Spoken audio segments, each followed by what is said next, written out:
지금 계시록 19장은 계시록 전체 내용의 피크점이에요.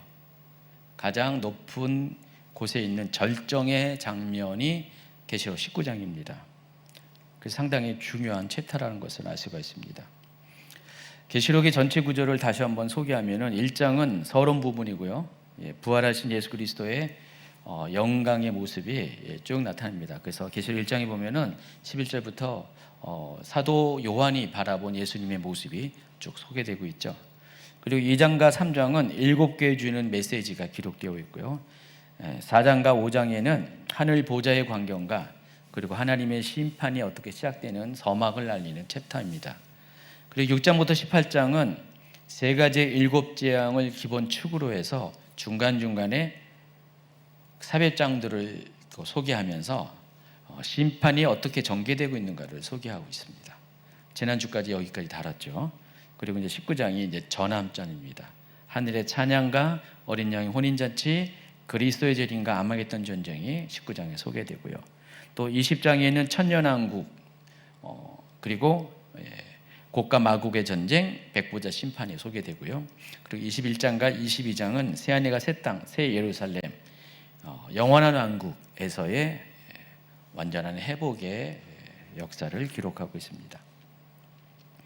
계시록은 이와 같은 구조로 되어 있는데 이 19장이 그 중에서 전환점에 해당하고 또 계시록 전체를 보면은 클라이막스에 해당하는 챕터라는 것을 아시기 바랍니다. 그래서 계시록 19장을 정점으로 심판의 결말이 이루고 19장 이후부터는 심판을 넘어 영원한 왕국에 이르는 하나님의 완전한 구속의 과정이 새롭게 펼쳐지게 됩니다. 표를 보시면은 이와 같은 표로 여러분이 확인될 수가 있습니다. 여러분, 구약의 선지서들은요 크게 두 개의 축으로 구성되어 있습니다. 모든 선지서들이 대부분 두 개의 축으로 구성되어 있는데 전반부는 심판에 관한 메시지를 담고 있고요, 후반부는 구원에 관한 메시지를 소개합니다. 그래서 여러분, 이게 가장 잘 나타낸 게 이사야서인데 이사야서는 총 챕터가 66장으로 되어 있어요. 굉장히 긴 선지서인데 이 이사야서는 크게 보면은 두 개의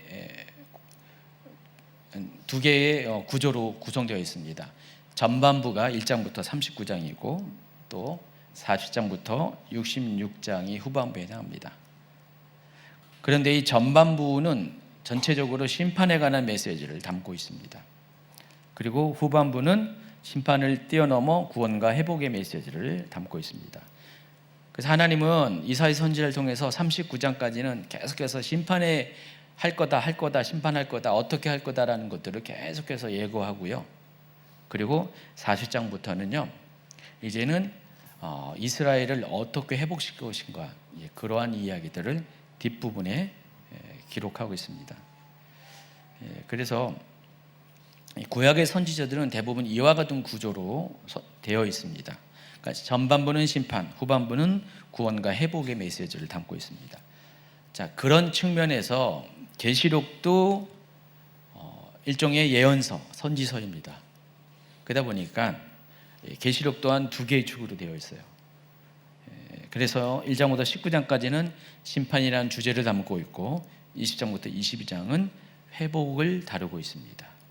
자, 그렇게 보면 여러분, 계시록이 눈에 들어오죠. 머릿속에 정리가 되죠. 아, 계시록은 이런 책이구나. 계시록은 심판에 대한 예고와 경고와 또 구원과 회복에 대한 이야기를, 메시지를 담고 있는 것이 계시록이구나. 근데 그것이 갈라지는 포인트가 어디라고요? 오늘 다룰 19장이라는 것입니다. 자, 이와 같은 계시록 전체의 흐름 속에서 심판에서 구원으로 주제가 전환되는 분기점이 19장이고요. 그래서 19장에는요 18장과는 달리 분위기가 확 바뀌어 버립니다. 18장까지는 굉장히 컴컴한 어두운 분위기잖아요. 계속 심판에 관한 얘기만 계속 기록이 되어 있어요. 그래서 18장은 이제는 큰 성 바벨론으로 상징한 이 세상의 모든 것들이 무너지는 다소 무거운 이야기들이 전개되었는데 19장에는요 총 4번에 걸쳐서 할렐루야 찬양이 등장합니다. 그래서 갑자기 분위기가 어둠에서 슬픔에서 찬양으로 전환합니다. 자, 그래서 계시록 19장 1절부터 3절, 4절, 6절에 보면은 4번에 걸쳐서 할렐루야가 등장합니다. 한번 그 부분을 읽어주시기 바랍니다. 이후에 내가 들으니 하늘에 허다한 무리의 큰 음성 같은 것이 있어 이르되 할렐루야 구원과 영광과 능력이 우리 하나님께 있도다. 3절이요. 두 번째로 할렐루야니 그 연기가 세세토록 올라가더라. 4절. 또 24장로와 네 생물이 엎드려 보좌에 앉으신 하나님께 경배하여 이르되 아멘 할렐루야. 6절. 또 내가 들으니 허다한 무리의 음성과도 같고 맑은 물소리와도 같고 큰 우레소리와도 같은 소리로 이르되 할렐루야 주 우리 하나님 곧 전능하시니가 통치하시도다. 할렐루야는 무슨 뜻이에요? 하나님께 영광이라는 뜻이고요. 이 할렐루야라는 이 단어는 시편에서 가장 많이 나오는 그런 단어이기도 합니다. 그래서 이 할렐루야는 대부분 찬양의 가사로 많이 사용합니다.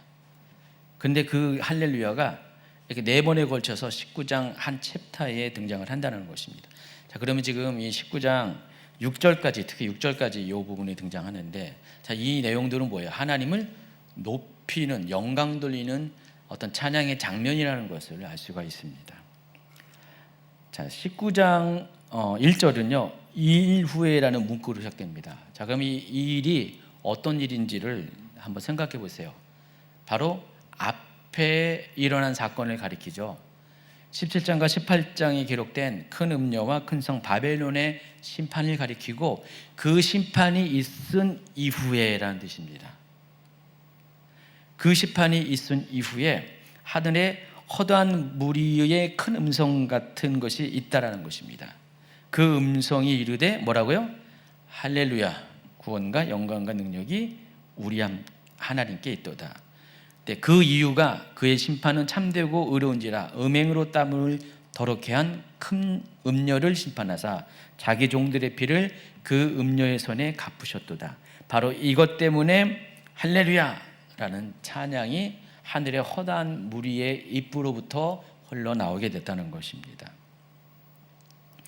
그래서 하늘의 허다한 무리는요 하나님께서 17장과 18장에서 행하신 그 심판을 공의롭고 의로운 심판으로 평가합니다. 그리고 이 일을 행하신 하나님을 할렐루야로 찬양을 하는 것입니다.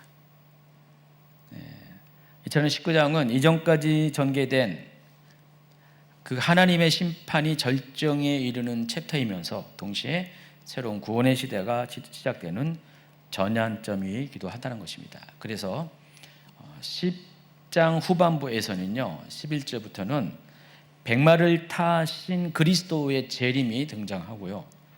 또 이후에 아마겟돈 전쟁이 펼쳐지고 그 전쟁의 결과 심판의 마침표가 찍혀지게 됩니다. 그리고 그 전쟁 이후에는 20장부터는 사탄이 결박되고 천년왕국이 도래하고 백보자 심판을 거쳐 마침내 새하늘과 새 땅으로 이어지는 완전한 회복의 역사가 펼쳐지게 됩니다.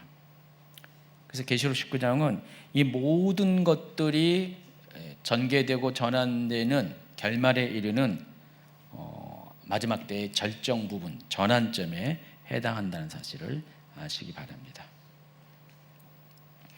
그래서 여러분이 한 가지 아셔야 될 것, 제가 이 엔타임 강의하면서 여러 차례 이 부분을 강조했는데 마지막 때는 언제까지라고요?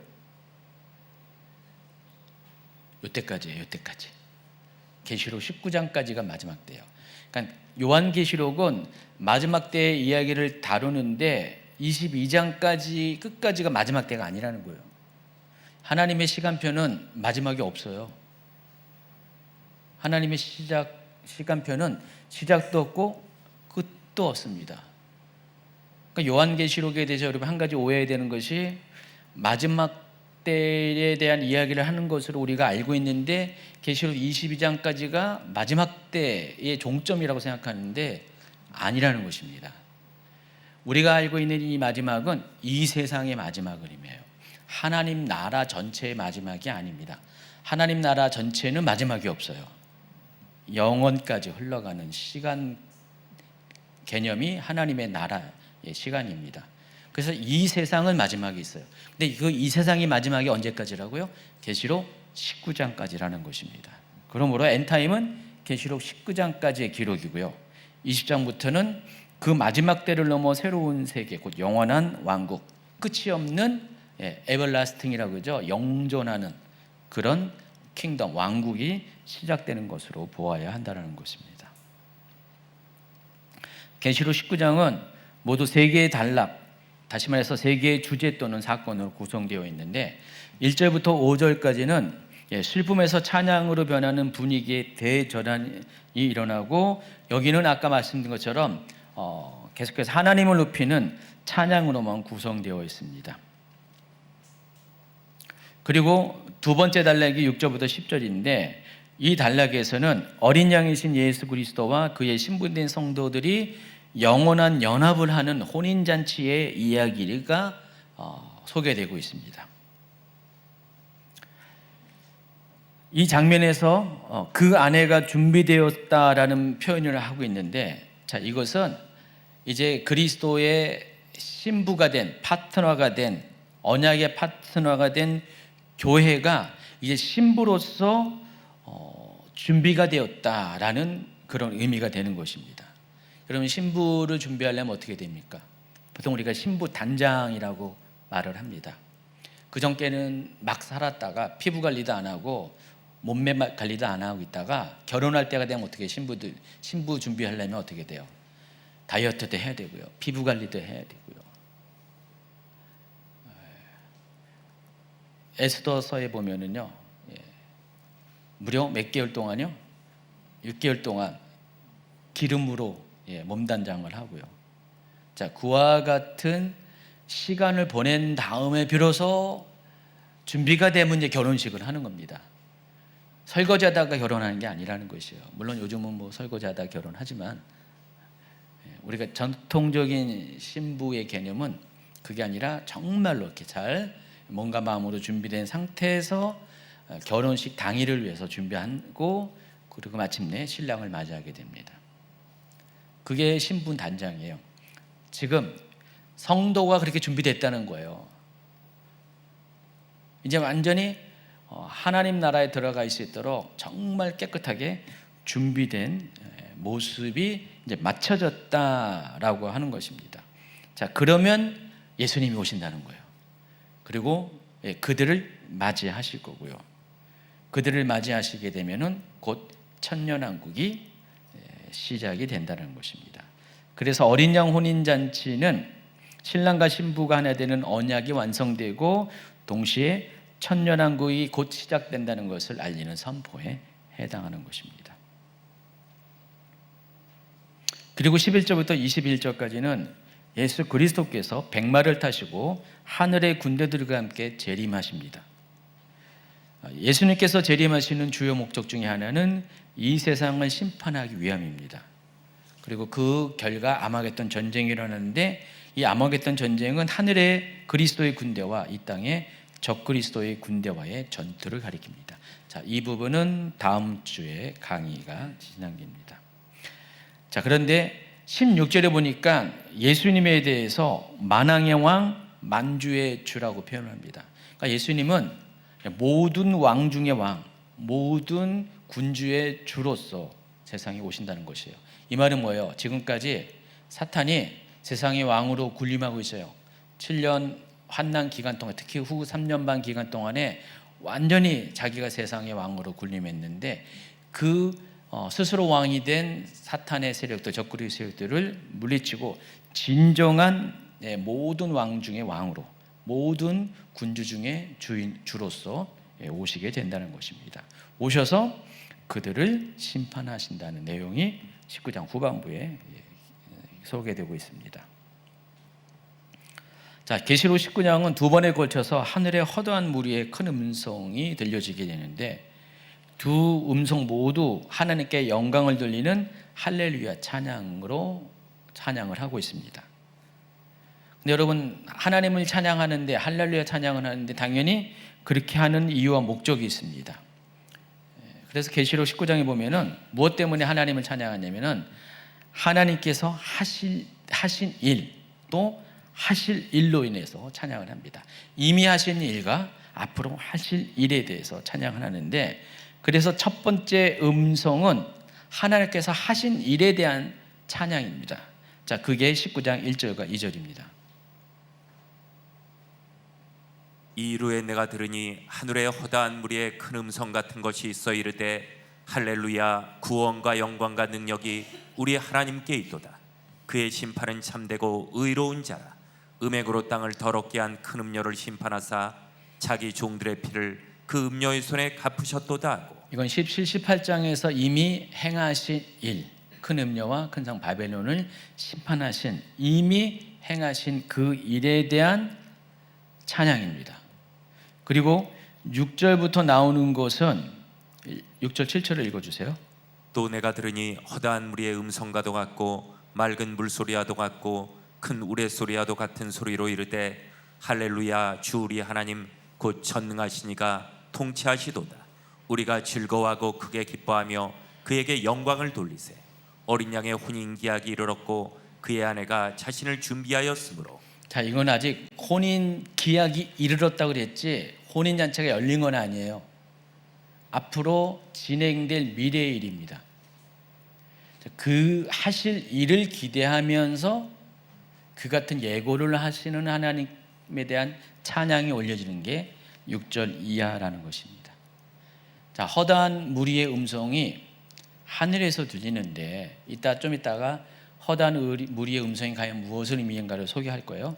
그 허다한 무리들이 하늘에서 큰 음성으로 외치면서 할렐루야, 하나님을 찬양하라고 외치면서 그 외치는 이유에 대해서 여기 소개되고 있는데, 5절까지는 하나님께서 이미 행하신 일에 대한, 큰 성 바벨론 큰 음녀를 심판한 것에 대한, 그리고 6절 이하는 하나님께서 장차 하실 일, 곧 하실 일, 어린 양의 혼인잔치를 통해서 그리스도의 신부된 교회 성도들을 맞이할 그 일에 대해서 하나님의 하실 것들을 미리 할렐루야로 찬양을 하고 있습니다. 어쨌든 공통점은 시제만 다를 뿐이지 하나님께서 행하신 일에 대한 찬양을 한다는 면에서 같은 성격을 가지고 있습니다. 자, 그래서 이것을 통해서 우리가 알아야 될 것은, 심판과 축제는 동전의 양면과 같다는 것입니다. 악인에 대한 심판이 있어요. 그것 때문에 18장까지는 굉장히 분위기가 어두웠는데, 그러나 악인이 심판당하면은 의인은 구원을 받게 된다는 것입니다. 그러니까 동전의 양면과 같아요. 한쪽의 일만 가지고 우리가 판단할 것이 아니라 또 다른 면에서는 반대의 일이 일어난다는 것입니다. 우리가 고난은 유익이라고 많이 이야기하잖아요. 지난주에도 누가 고난은 유익이라고 어느 모임에서 어느 분이 얘기합니다. 고난이 왜 유익입니까? 고난만 갖고 보면은, 한 면만 보면은 유익이 될 수가 없죠. 근데 항상 고난을 통해서 인내하는 자에게 하나님이 그에 따른 보상이 따르게 됩니다. 고난을 통해서 사람은 성장하고 성숙해지고요. 고난을 통해서 하나님의 나라가 반전이 일어나게 됩니다. 저는 요즘 사람들이 어떤 개인적으로도 그렇고 국가적으로도 그렇고 어떤 안 좋은 일이 있으면 엄청나게 실망을 하시더라고요. 물론 그것만 보면 실망한 일이 될 수밖에 없죠. 그런데 항상 그리스도인들은요, 성숙한 그리스도인들은요, 그 일 너머에 하나님이 행하실 일에 대한 기대함을 갖고 있어야 돼요. 믿음으로 그걸 봐야 된다는 것입니다. 일이 종말이 아니에요. 끝날 것 같지만은 하나님은 그 일을 통해서 예비되신 하나님의 일이 있다라는 것입니다. 우린 그걸 기대해야 돼요. 그걸 바라봐야 돼요. 항상 하나님 나라는 반전이 있습니다. 그래서 어떤 일이 있다고 해서 절대로 실망할 것이 없어요. 하늘이 꺼지는 그런 일은 절대 없습니다. 하나님은 항상 반전시켜요. 반전시키고 또 반전시킵니다. 그래서 이 계시록만 봐더라도 그와 같은 것들이 명확하게 드러나게 된다는 것입니다. 그래서 허다한 무리가 찬양을 할 수밖에 없는 거예요. 자, 그러면은 이제 하늘의 허다한 무리가 누구인가에 대한 궁금증이 있습니다. 여러 가지 그런 주장이 있는데, 첫 번째는 계시록 7장 9절에 보면은 이후에 내가 보니 각 나라와 족속과 백성과 방언에서 아무도 능히 셀 수 없는 큰 무리가 나와 흰 옷을 입고 손에 종려가지를 들고 보좌 앞과 어린 양 앞에 서서, 바로 이 사람들이라는 겁니다. 아무도 능히 셀 수 없는 하늘에 있는 무리가 바로 외친 소리가 하늘의 허다한 무리의 큰 음성이다라고 이야기를 하는 사람이 있습니다. 7장 14절은 그들이 정체에 대해서 큰 환난에서 나오는 자라고 했습니다. 그리고 그들이 외친 소리가 10절, 큰 소리로 외쳐 이르되 구원하심이 보좌에 앉으신 우리 하나님과 어린 양에게 있도다. 자, 이 내용을 보면은 오늘 19장의 하늘의 허다한 무리가 외친 내용과 같은 이야기를 하고 있다는 사실을 알 수가 있죠. 그래서 계시록 7장 10절과 19장 1절, 19장 6절을 비교해 보세요. 표를 통해서 비교해 보시면은요, 다 비슷한 어조의 표현의 이야기를 하고 있다는 사실을 알 수가 있습니다. 그래서 지금 19장에 등장하는 하늘에 있는 허다한 큰 무리는 바로 이 사람들, 7장에 소개한 이 사람들을 가리킨다라는 주장을 하고 있습니다. 자, 두 번째는요, 후보는 계시록 14장으로 넘어가면은요, 1절입니다. 또 내가 보니 보라 어린 양이 시온산에 섰고 그와 함께 14만 4천이 서 있는데, 14만 4천이라는 것입니다. 하늘의 시온산에 어린 양이신 예수님과 함께 서 있는 14만 4천. 자, 2절에 보니까 그들이 내는 소리를 가리켜서 많은 물소리와 같고 큰 우레소리와 같다라고 했는데, 19장 6절에 보면은요, 표현이 보세요. 똑같이 허다한 무리의 음성과도 같고 많은 물소리와 같고 큰 우레소리와 같은 소리로 이르되 할렐루야. 그래서 14장에 등장하는 14만 4천과 19장에 등장하는 하늘의 허다한 무리는 같은 사람들이다라고 이렇게 주장을 합니다. 그렇지 않습니까? 그렇게 보이지 않아요? 자, 그런데 계시록 14장 4절과 5절은요, 그 14만 4천의 무리에 대해서 이렇게 소개를 하고 있습니다. 어떤 사람인지. 이 사람들은 여자 더불어 더럽히지 아니하고 순결한 자라. 어린 양이 어디로 인도하든지 따라가는 자며 사람 가운데에서 속량함을 받아 처음 익은 열매로 하나님과 어린 양에게 속한 자들이 그 입에 거짓말이 없고 흠이 없는 자들이더이다. 자, 보시면은요, 이 사람들은요, 하늘에 먼저 간 모든 성도들을 이야기하는 게 아니라 그들 중에서 특별히 구별된 소수의 무리라는 사실을 알 수가 있습니다. 어쩌면은 문자적으로 14만 4천이 될 수도 있고, 또 14만 4천이 의미하는 어떤 완전수에 해당하는 어떤 무리일 수도 있고요.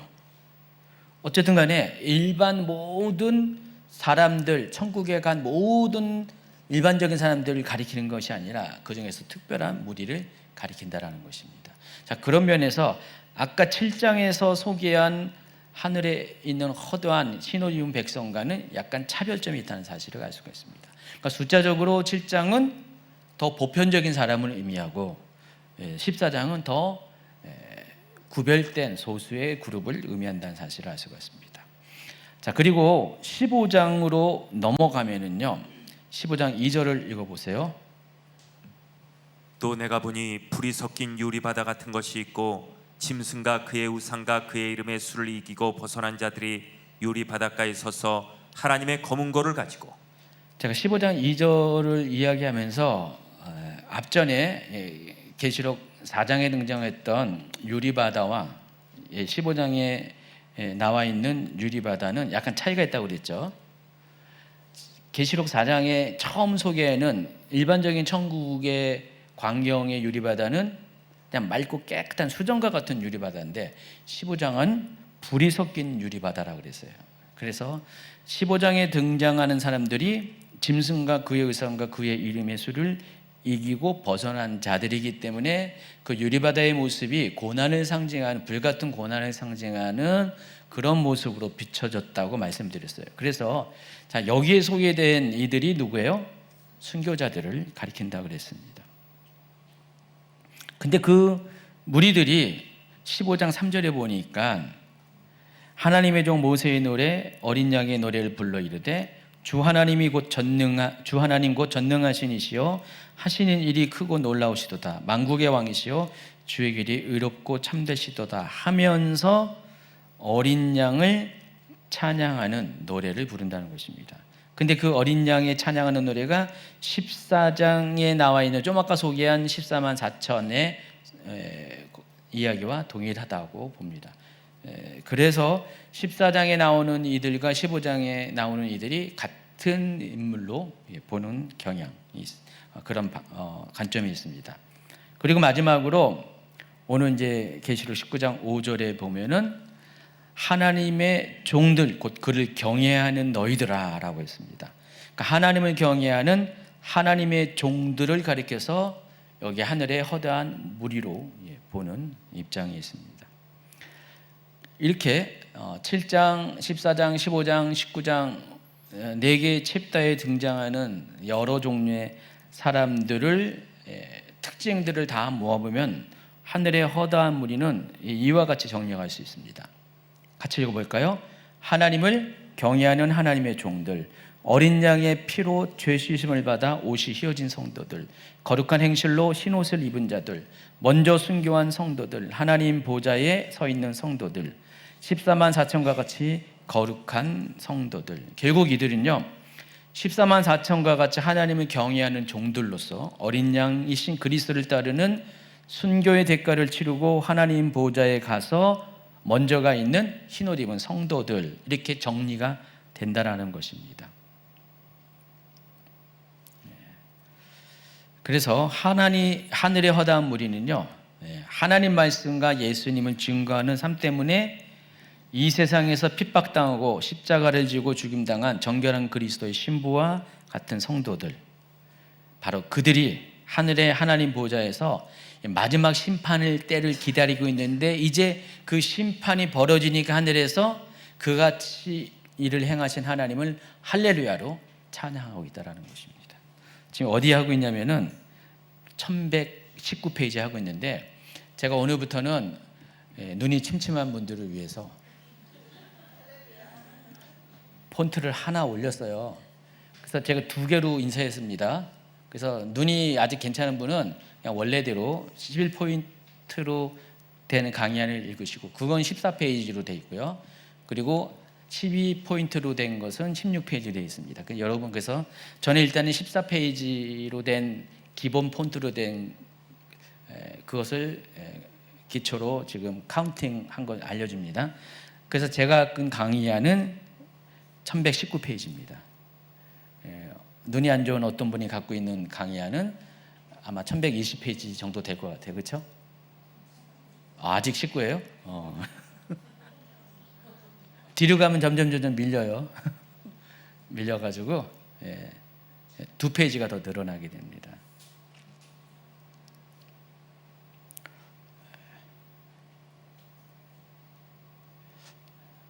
그래서 첫 번째 음성은 하늘의 허다한 무리가 외친 음성의 내용을 다루는데, 첫 번째 음성은 큰 음녀 바벨론의 심판에 대한 그런 내용을 담고 있습니다. 그게 19장 1절과 2절입니다. 한 번 더 있습니다. 이후에 내가 들으니 하늘의 허다한 무리의 큰 음성 같은 것이 있어 이르되 할렐루야, 구원과 영광과 능력이 우리 하나님께 있도다. 그의 심판은 참되고 의로운 자라. 음행으로 땅을 더럽게 한 큰 음녀를 심판하사 자기 종들의 피를 그 음녀의 손에 갚으셨도다 하고. 지금 하늘의 허다한 무리들은요 지금 하늘에서, 지금 이 땅에서 일어나는 일들을 보고 있는 거예요. 자, 그들은 예수님을 전하는 그 이로 인해서 핍박당하고 또 죽임을 당한 순교자들이라고 말씀을 드렸어요. 그들이 지금 하늘에서 하나님께서 자기들의 그 한을 풀어준 그때를 기다리고 있어요. 그게 계시록 6장에 등장합니다.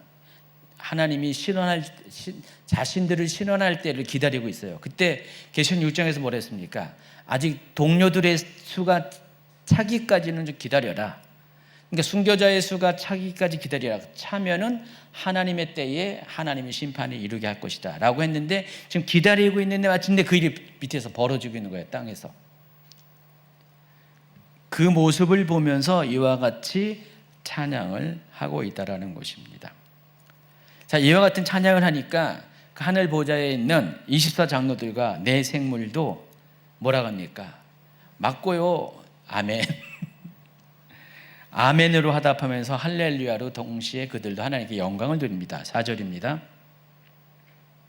또 24장로와 네 생물이 엎드려 보좌에 앉으신 하나님께 경배하여 이르되 아멘 할렐루야. 자, 이와 같이 큰 성 바벨론에 대한 심판은 하늘에 있는 모든 존재들에게는 큰 기쁨이고 축제라는 것입니다. 그래서 동전의 양면이라는 것입니다. 심판이 이 땅에서는 이해지만 하늘에서는 그것이 구원과 회복에 관한 것이기 때문에 큰 축제가 벌어지고 있다는 것입니다. 두 번째 음성이 7절에 나오는데 6절부터 쭉 나오는데, 보시면은 두 번째 그 외침을 하는 이유가 어린 양의 혼인 기약이 이르렀고 그의 아내가 준비되었기 때문에, 곧 어린 양의 혼인 잔치가 벌어지기 때문에 그것 때문에 크게 기뻐하여 영광을 돌리는 장면입니다. 그 이야기를 하늘의 허다한 음성이 이야기를 하고 있다는 것을 알 수가 있습니다. 자, 이 계시록 19장에 대한 어떤 개론적인 이야기를 쭉 했고요. 오늘 주제는 이 중에서 어린 양 혼인 잔치에 관한 이야기를 지금부터 말씀을 드리도록 하겠습니다. 말씀드린 것처럼 심판과 구원은 동전의 양면과 같다고 말씀드렸습니다. 그래서 이 땅의 악인들에게는 심판이 큰 슬픔이 되지만 하늘의 성도들에게는 기쁨과 즐거움의 축제가 된다고 말씀드렸어요. 그래서 이 땅에서 심판의 큰 일을 맡으신 어린 양 대신 예수 그리스도께서는 천국에서는, 이 땅에서는 심판을 하시고요, 천국에서는 구원받은 성도들을 그리스도로 맞이할 준비를 하신다는 것입니다. 그 특별한 의식이, 구원받은 성도들을 그리스도의 신부로 맞이할 특별한 의식이 어린 양 혼인잔치라는 것입니다. 여러분, 신부가 되기 위해서는 어떻게 해요? 반드시 결혼 예식을 통과해야 됩니다. 어느 날 호적에 그냥 딱 결혼 신고, 혼인 신고 해가지고 결혼, 이제 부부다, 이게 아니라 결혼 의식을 통과한 후에 비로소 신부가 된다라는 것입니다. 그 전까지는 아직 정혼한 사이에 불과해요. 근데 이제는 완전한 결혼식이 끝나야지만 완전한 신부가 된다는 것입니다. 그리고 우리가 신부가 되어야지만 신랑과 신부가 사는 그곳에서 살 수가 있어요. 신혼집에서 살 수가 있어요. 결혼식 없이 신혼집에 살 수가 없어요. 오는 날은 혼인신고만 하고 신혼집에 사는데 예전에는 그럴 수가 없다는 것입니다. 결혼식을 반드시 해야만 신혼집으로 들어갈 수 있어요. 그리스도와 우리와의 관계도 마찬가지예요. 신랑이신 그리스도와 신부인 우리가 결혼식을 거쳐야지만 신혼집에서 살 수가 있다는 것입니다.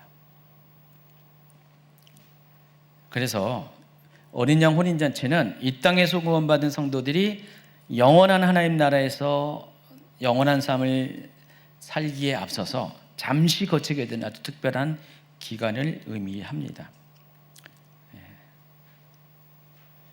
자, 그러면 혼인잔치에는 어떤 사람이 들어갈 수 있을까? 성경은 마지막 때 구원받은 성도들이 천국 시민이 되는 것을 혼인잔치로 묘사를 하거든요. 자, 마태복음 22장 2절부터 4절 먼저 있습니다. 천국은 마치 자기 아들을 위하여 혼인잔치를 베푼 어떤 임금과 같으니 그 종들을 보내어 그 청한 사람들을 혼인잔치에 오라 하였더니 오기를 싫어하거늘 다시 다른 종들을 보내며 이르되 청한 사람들에게 이르기를 내가 우찬을 준비하되 나의 소와 살찐 짐승을 잡고 모든 것을 갖추었으니 혼인잔치에 오소서 하라 하였더니 2절에 보니까 천국은 마치 자기 아들을 위하여 혼인잔치를 베푼 어떤 임금과 같다 그랬습니다. 그래서 천국은 혼인잔치에 들어갈 수 있는 사람들이 들어가는 곳이 천국이라는 것입니다. 마태복음 25장 이제 마지막 때의 이야기를 담은 마태복음 25장에도요. 그때의 천국은 마치 등을 들고 신랑을 맞으러 나간 열 처녀와 같다 하리니 그들이 살아간 사이에 신랑이 오므로 준비했던 자들은 함께 혼인잔치에 들어가고 문은 닫힌지라 그랬습니다. 여기서도 마찬가지로 천국과 혼인잔치를 같이 겸해서 이야기를 하고 있습니다. 그렇기 때문에 구원받은 성도들이 천국에 들어간다는 것은 결국은 혼인잔치에 들어간다는 의미와 같다라는 것입니다. 그리고 어린 양 혼인잔치는 어린 양이신 그리스도의 신부로 준비된 사람만이 들어갈 수 있음을 7절은 이렇게 말합니다. 우리가 즐거워하고 크게 기뻐하며 그에게 영광을 돌리세 어린 양의 혼인 기약이 이르렀고 그의 아내가 자신을 준비하였으므로. 혼인잔치는 신부로 준비된 자만이 들어가는 겁니다. 여러분 교회 다닌다고 다 혼인잔치에 들어가는 게 아니에요. 여러분 지금 교회에 출석하고 있다고 다 천국에 가는 거 아니에요. 여러분 교회 다니는데 천국에 간다고 보장돼 있다고 믿습니까? 물론 교회 안 다니는 사람보다는 훨씬 낫죠. 귀의 문이 훨씬 넓죠. 교회 안 다니는 사람은 아예 그 귀의 문에 들어오지도 못하고 있습니다. 근데 여러분은 그 귀의 문에 들어왔어요. 그렇지만은 교회 다닌다고 다 천국에 가는 것이 아니라 신부가 돼야지, 혼인잔치에 들어갈 신부가 돼야지 천국에 갈 수가 있다는 사실을 아시기 바랍니다. 자, 그런데 8절에 보면은 그 혼인잔치에 들어갈 수 있도록 준비된 신부가 어떻게 준비되는지, 어떤 상태로 준비되는지를 이렇게 이야기하고 있습니다. 그에게 빛나고 깨끗한 세마포옷을 입도록 허락하였으니 이 세마포옷은 성도들의 옳은 행실이로다 하더라. 세마포를 입어야 된다는 것입니다. 빛나고 깨끗한 세마포. 근데 그 세마포 옷은 뭘 상징한다고요? 성도들의 옳은 행실이라는 것입니다. 계시록에는요, 흰옷, 세마포 이 부분에 대한 반복적인 언급이 있어요. 그러니까 하나님의 나라에 들어가는 사람들은 반드시 흰옷을 입어야 돼요. 오늘 제가 해필이면은 흰옷을 안 입고 왔는데, 흰옷을 입은 자만이 천국에 들어가는데, 흰옷도 상징이라고 했어요. 성도들의 옳은 행실, 깨끗한 행실로 자신의 모든 것을 덮은 사람만이 천국에 들어갈 수 있습니다. 그렇다고 해서 여기서 행위 구원을 얘기하면 안 됩니다. 구원의 문은 예수님께서 열어주셨고, 그 구원의 열려진 구원의 문으로 들어가기 위해서는 어떻게 해요? 여러분이 깨끗한 행실을 유지해야 된다는 것입니다. 예수님이 여러분을 위해서 피 흘려서 여러분의 옷을, 더러운 옷을, 주홍 같은 옷을 흰눈처럼 깨끗하게 빨아주셨어요. 근데 여러분이 그 빨아있는 상태를 유지하고 들어가야 되는데, 어떤 사람은 어떻게 해요? 예수님이 흰옷으로 빨아준 옷을 가지고 살다 보니까 흙탕물도 튀기고 김치국도 튀기고 그 상태로 갖고 있다가 혼인잔치가 벌어질 때, 마태복음 25장의 열처녀 비유가 벌어질 때, 그때 기름을 준비하지 못하면 못 들어간 것처럼 이 옷을 깨끗하게 준비하지 못하면 들어갈 수가 없다는 것입니다. 그래서 우리가 옷을 빤다는 것이 뭘 상징한다고 여러분 알고 있습니까? 회개를 의미합니다. 예수님도 목욕한 사람에게는 발만 씻으면 된다고 그랬습니다. 그러니까 발을 씻는 행위, 옷을 빠는 행위가 회개라는 것입니다. 그래서 우리는 예수님이 오실 때까지, 다시 오실 때까지 계속해서 이와 같은 작업을 해야 돼요. 더러워지면은 발을 씻어야 되고, 더러워진 옷을 빠는 작업, 회개의 작업을 끊임없이 해야 된다는 것입니다. 구원을 받았는데 이것을 안 하고 계속해서 옷이 더러워진 것을 방치하면 그 상태에서 예복을 입지 않으면 들어갈 수가 없는 거예요. 더러워진 예복 갖고는 하나님 나라에 혼인잔치에 들어갈 수가 없다는 사실을 아시기 바랍니다. 베드로전서 1장 15절 같이 읽어볼까요? 오직 너희를 부르신 거룩한 이처럼 너희도 모든 행실에 거룩한지라. 자, 그런데 여기서 한 가지 중요하게 생각할 것이 있습니다. 혼인잔치는 과연 언제 벌어지냐? 혼인잔치의 시기에 관한 것입니다. 실은 이게 계시록을 해석하는 입장에 따라서 혼인잔치에 대한 개념이 많이 달라요. 그래서 여러분, 이 과거적 해석을 하시는 분들은요, 이 혼인잔치를 지금 매주 드리는 공예배가 혼인잔치라고 이야기를 합니다. 왜냐하면 지금 이 시대가 천년왕국의 시대로 보고 있기 때문에. 그러면 혼인잔치는 어떻게 돼요? 그보다 앞서기, 이 사람들의 주장에 의하면 앞설 수도 있고, 혼인잔치를 또 천년왕국으로 또 동일시하는 입장도 있기 때문에, 그래서 지금 우리가 교회 생활하고 특히 예배 드리는 이 시간이 혼인잔치라는 거예요. 여러분, 좀 혼인잔치 같아요. 근데 어떨 때는 혼인잔치처럼 보이고, 은혜가 되면 혼인잔치처럼, 어떨 때는 졸다가 주무시다가 가면 혼인잔치가 아니잖아요. 항상 은혜가 넘치면은, 지난 주일처럼 여러분 1, 2부 은혜가 넘쳤잖아요. 다들 피드백을 보니까 너무너무도 좋아하시더라고요. 그날은 혼인잔치 같은데 또 어떤 날은 혼인잔치가 아니, 그럴 수도 있잖아요. 이 땅에서의 예배는 완벽할 수가 없어요. 근데 장차 하늘에서 드려질 혼인잔치는, 하나님 나라에 드려지는 혼인잔치는 완벽한 기쁨과 또 즐거움의 축제가 있게 된다는 것입니다. 그래서 과거적 해석은 아닌 것 같아요. 또 환난 전 휴거를 주장하는 소위 말하는 세대주의적 전천년주의, 이 분들의 주장에 의하면은 그리스도께서 공중에 임하여 성도들을 데려가신 후 지상에서 7년 동안 환난이 있을 동안 공중에서는 7년 동안 혼인잔치가 있을 것이라고 생각을 합니다. 이렇게 주장을 해요. 자, 그런데 여러분, 성경을 어디로 봐도요, 7년 동안 공중에서 혼인잔치가 벌어진다는 힌트는 전혀 없어요. 그리고 공중이 뭘 의미한지도 답변할 수가 없습니다. 성경이 지지하는 혼인잔치의 시기와 장소는 우리가 지금 19장에 이야기하고 있잖아. 환난의 기간이 다 끝나고 모든 심판이 종결된 이후에 혼인잔치가 벌어지게 된다는 것입니다. 계속 지금 전쟁을 벌이고 있는데 소란한 팀이 무슨 혼인잔치를 벌이냐 이거예요. 다 심판이 완결되고 모든 것이 정리가 된 안정된 상태에서 혼인잔치를 벌여야 되는데, 전쟁 중에, 전투 중에 혼인잔치가 벌어진 건 아니라는 것입니다. 그리고 또 중요한 것은 혼인잔치의 장소는 하늘이 아닌 땅이 될 것이라는 것이 계시록의 메시지예요. 그래서 세 번째 주장이 천년왕국입니다. 어린 양의 혼인 기약은 아직 실현되지 않은 상태의 천년왕국에 대한 약속으로 보는 입장입니다. 그래서 어린 양의 혼인잔치는 앞으로 실현될 천년왕국을 의미한다는 주장이라는 것입니다.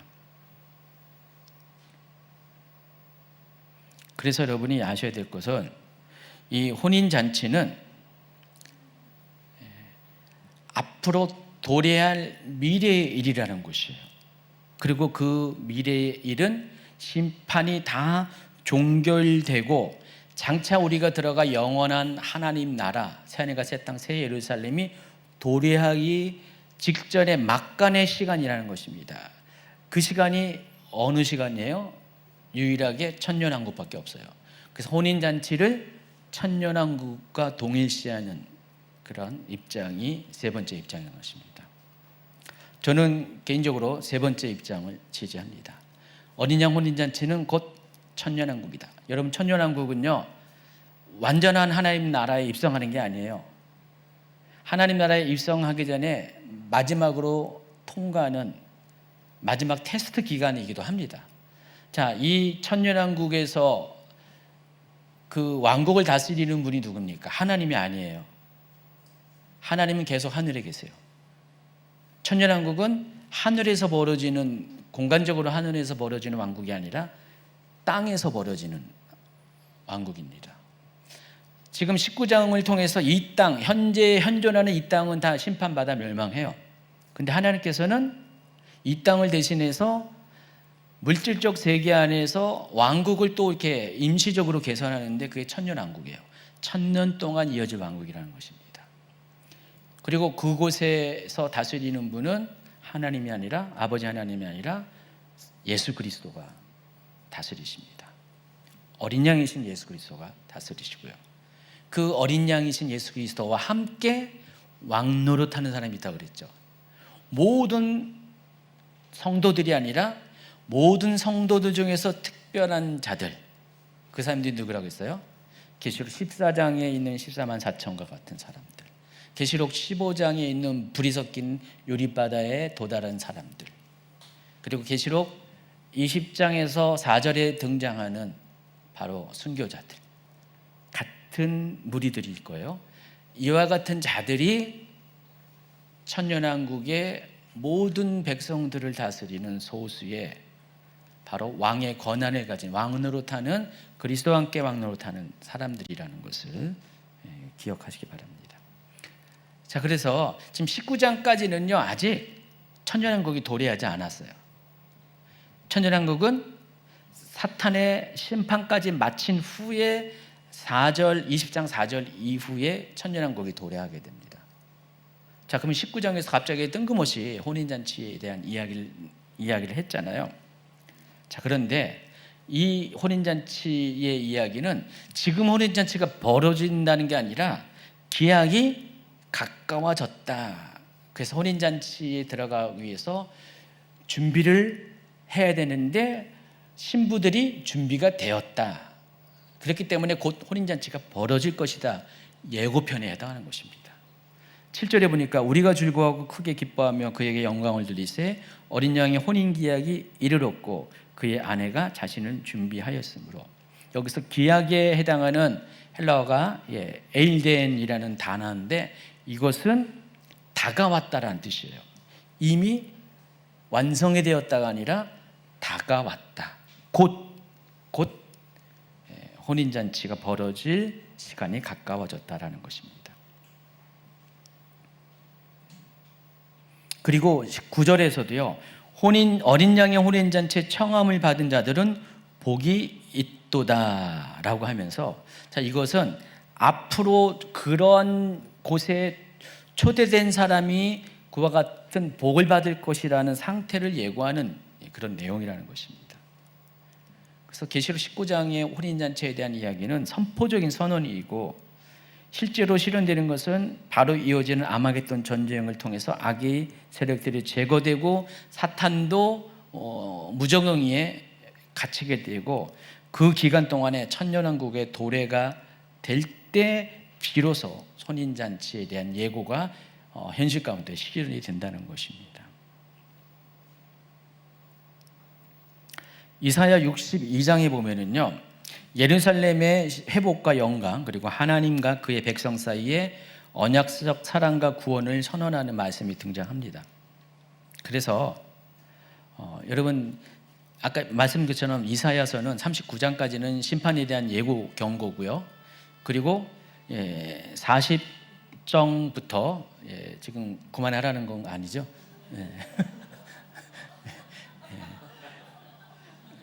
아직 10분 가까이 남았습니다.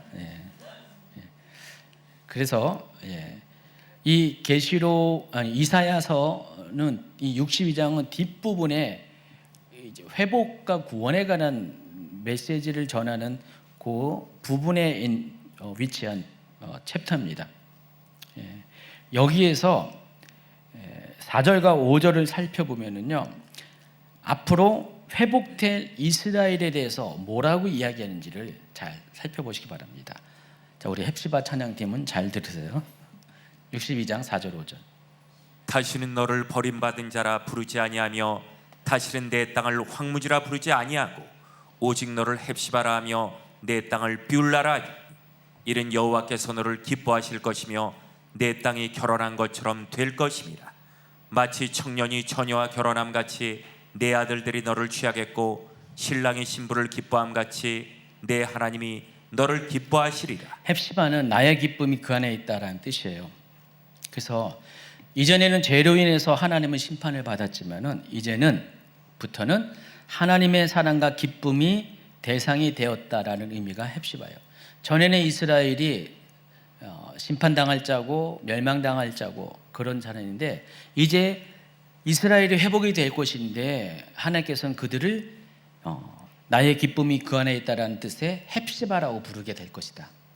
또 이 결혼한 여자, 남편이 있는 여자를 의미하는 비올라라고 부르게 될 것이다 라는 약속이 여기 4절에 나와 있다는 것입니다. 그래서 여러분 계시록과 이사야가 굉장히 먼 이야기인데 굉장히 시대적으로 굉장히 먼 이야기죠. 뭐 2700년 시간 간격이 있는 내용인데 또 이사야서는 이스라엘 회복에 관한 이야기를 다루고 있는데 근데 궁극적으로는 이사야서도 마지막 때에 영원한 나라에 들어갈 그 성도들의 회복까지도 궁극적으로 예고를 하고 있다는 것입니다. 그러니까 이사야서도요 하나님과 우리의 관계를 뭐로 보는 거예요? 신랑과 신부로 보고 있어요.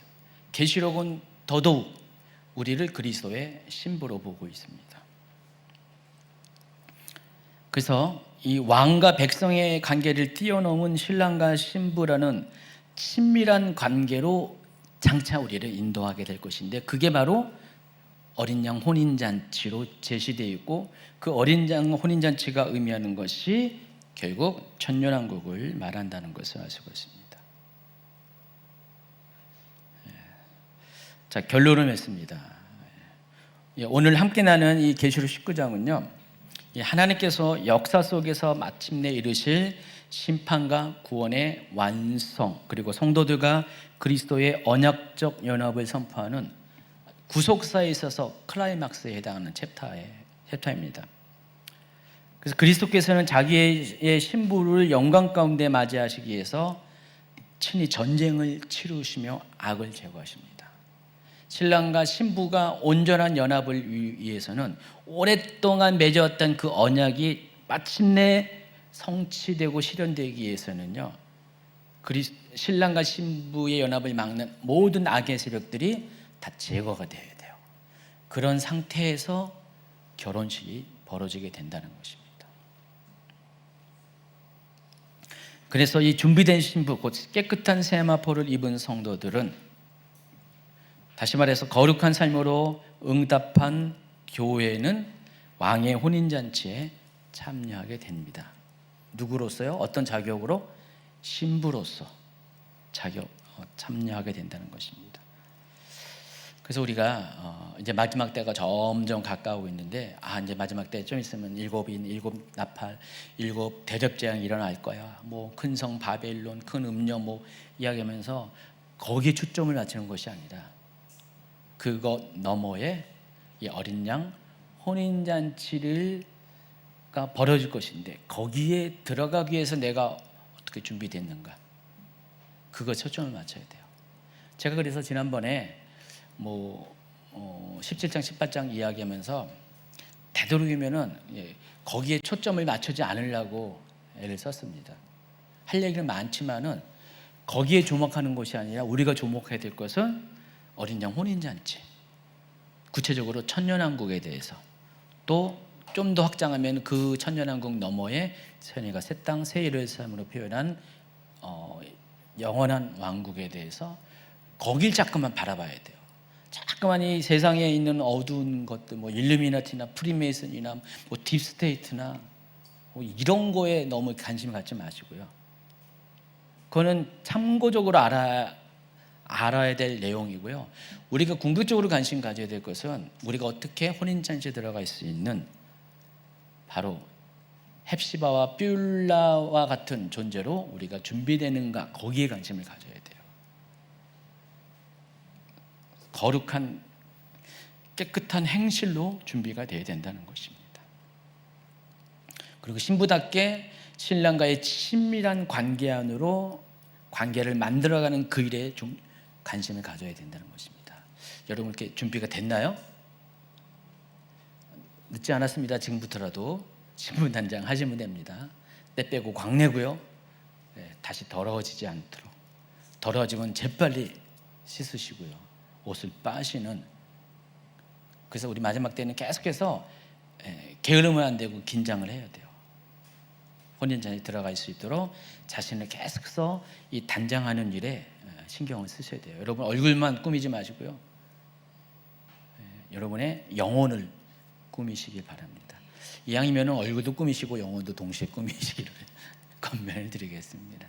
자, 오늘 여기까지 강의를 마치겠습니다.